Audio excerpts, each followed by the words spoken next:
sabía que tenía toda la prerrogativa de autoridad. Él era soberano sobre la vida. Él era soberano sobre todo lo que hay. Él sabía su origen y sabía inclusive hacia dónde iba después y con quién estaría después.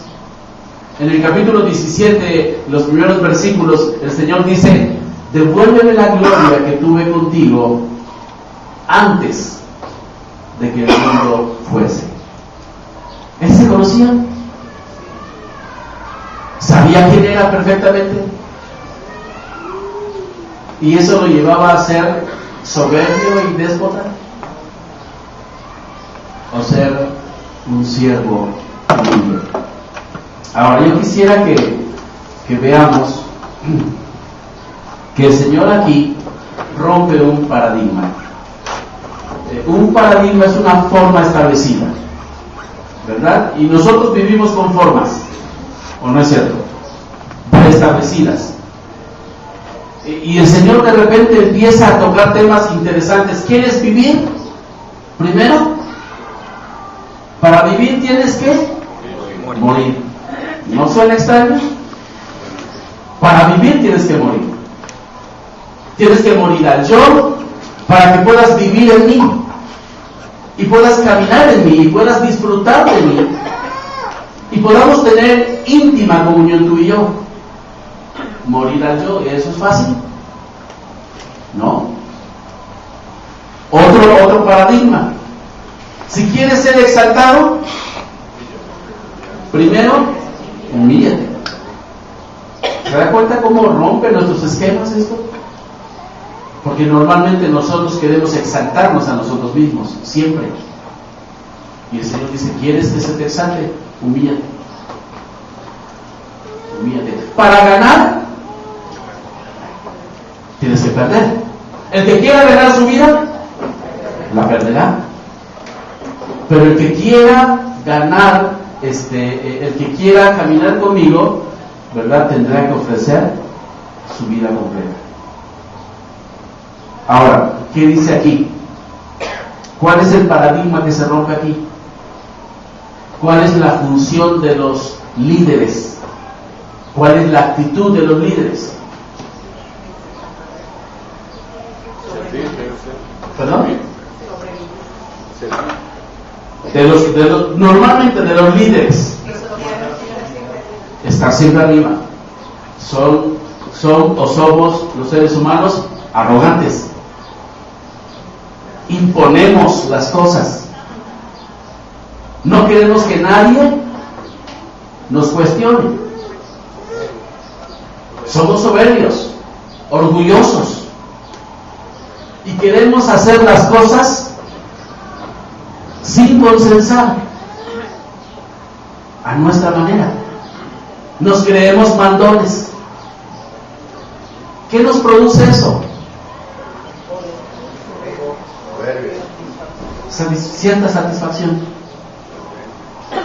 Nos sentimos con poder, con placer. Por eso los discípulos decían: cuando Él esté en el reino, ¿quién de nosotros será el mayor? Y ahí había 2 que 3 que querían más que otros ser mayor. Pero era solamente el problema de 2 o 3. ¿Qué pasó cuando los otros 9 se enteraron, o los otros 10 se enteraron de que Jacobo y Juan querían la preeminencia? Se enojaron. Era un problema de los 12. ¿Es su problema? ¿Es mi problema? El Señor nos va a mostrar los enormes privilegios y el enorme placer que involucra el servir. Cada uno de las personas que estamos al frente de un ministerio tenemos que ver que lo importante no es la posición, es la función. Que nosotros podamos ser siervos de los demás. ¿Qué acarrea en nuestra vida el ser siervos según la Escritura? Vamos a ver algunos principios interesantes en cuanto a esto. En primer lugar, ¿Por qué servimos? ¿Cuál es la motivación correcta, el móvil correcto para servir? Evidentemente, si soy arrogante, soberbio, orgulloso, busco mi propia voluntad, etcétera, etcétera, como generalmente entendemos la posición, ¿eso es el móvil correcto? Evidentemente no. Fíjense el versículo número 1, la última frase. Como había amado a los suyos que estaban en el mundo, ¿qué dice la Escritura? ¿Cuál es el principio fundamental del servicio en la obra de Dios? En tu matrimonio y en mi matrimonio. Miramos a nuestras esposas y los esposos miran en las esposas o los esposos como la oportunidad para servir o la oportunidad para ser servido. Yo conocí a un pastor, no un pastor, conocí a un joven que decía, porque veía esta imagen de un hermano, un hombre ya grande en Argentina, aunque no era argentino, era un pastor muy querido, había hecho un ministerio muy grande. Cuando llegaba a la casa, cansado del ministerio, su esposa lo abrazaba, lo apapachaba, lo sentaba en su reposet y le traía las chanclas y la bata, ¿no? Pero el otro lado de la moneda es que el hermano velaba por ella y cuidaba de ella y la trataba como a vaso más frágil, era tierno con ella, le proveía todas sus necesidades, ¿verdad? ¿Cuál era la actitud del hermano para con su esposa? De amor. Y la actitud de la esposa era reciprocidad de amor, reciprocidad de amor. Y un hermano decía, ay, cómo me gustaría tener una esposa que cuando yo llegue me traiga las chanclas. Sí. Y me traiga esto y me traiga lo otro. Y yo le dije, ¿y tú?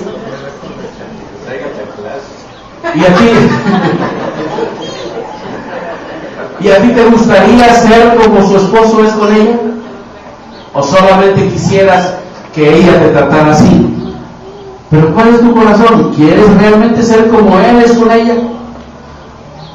Y la cruda realidad es que no son ambas, ninguna de las dos cosas hoy día. Pero es la actitud de amor. ¿Sabe la expresión cuando dice los amó hasta el fin? Esta expresión significa los amó perfectamente. Hermanos, ¿amaba a Judas? ¿Amaba a Pedro, que lo negó?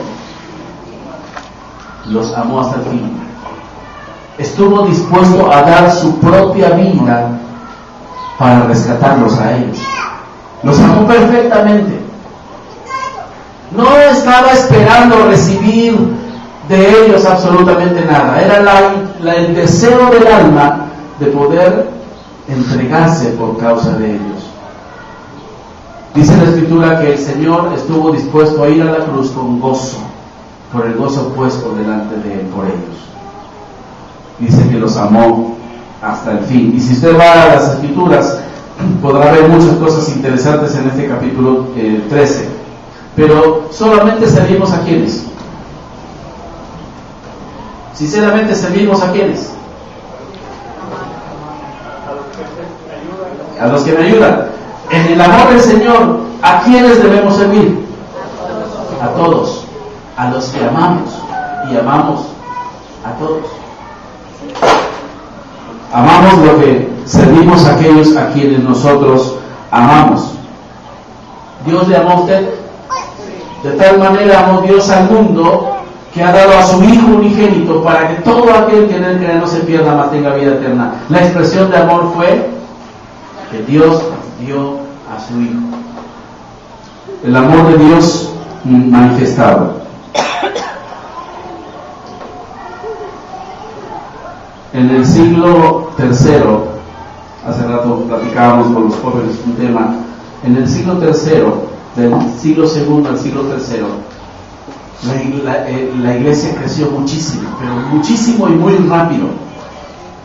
Y no había templos, no existían naves como las hoy día las conocemos como templos.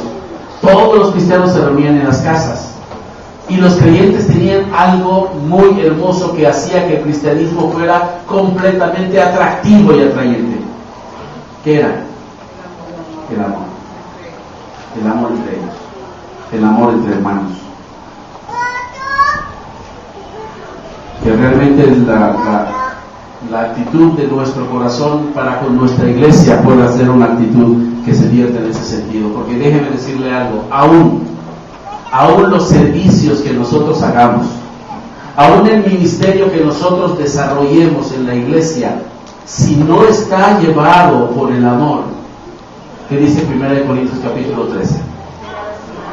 De nada sirve. De nada sirve.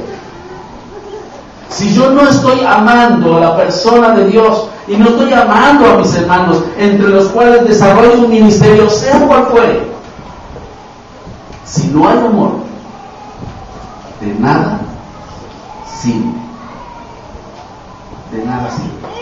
¿Se acuerdan de ese pasaje? Si yo hablase lenguas humanas y angelicales y no tengo amor, vengo a ser como un metal que resuena o un címbalo que retiñe. ¿Qué sentirían ustedes si yo agarraría una lámina de acero inoxidable y se los aventara acá? ¿Sonaría muy rico? Así sonaría nuestro servicio si realmente no va motivado por el amor. Porque el amor es la expresión, el servicio es la expresión de nuestro amor, es la evidencia de nuestro amor.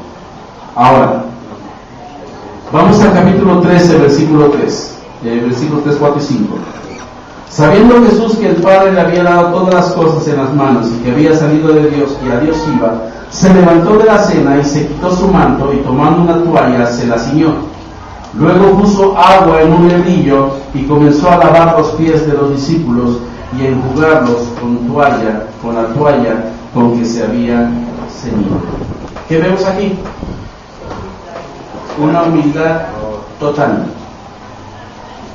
Sabemos perfectamente por la historia que si una persona en Oriente llegaba a visitar a otra persona, ¿cuál era el deber social del dueño de la casa? Podría agarrar una palangana de agua y dárselo para que se lave los pies.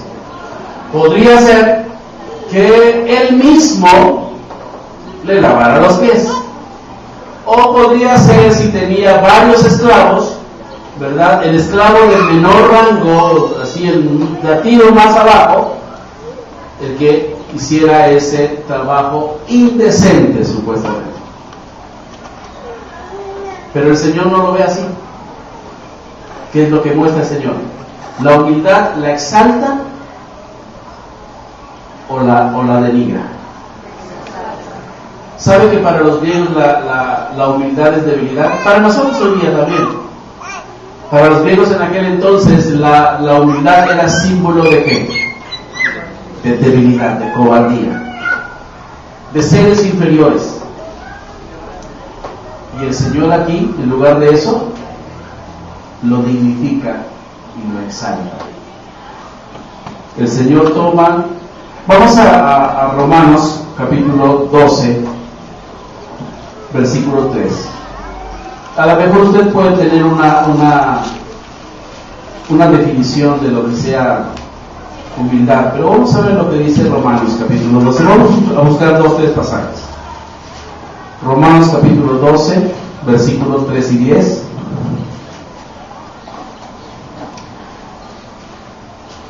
Dice la Escritura: digo pues, por la gracia que me es dada a cada cual que está entre vosotros, que cada uno que no tenga más alto concepto de sí que el que debe tener, sino que piense de sí con cordura, conforme a la medida de fe que Dios repartió a cada uno. Versículo 10. Amaos los unos a los otros con amor fraternal, en cuanto a honra, ¿qué dice? Refiriéndoos los unos a los otros. ¿Qué pueden entender de la humildad aquí? La humildad es tirarme al fatalismo de decir, no sirvo para nada, soy un pobre mediocre, no creo que pueda hacer absolutamente nada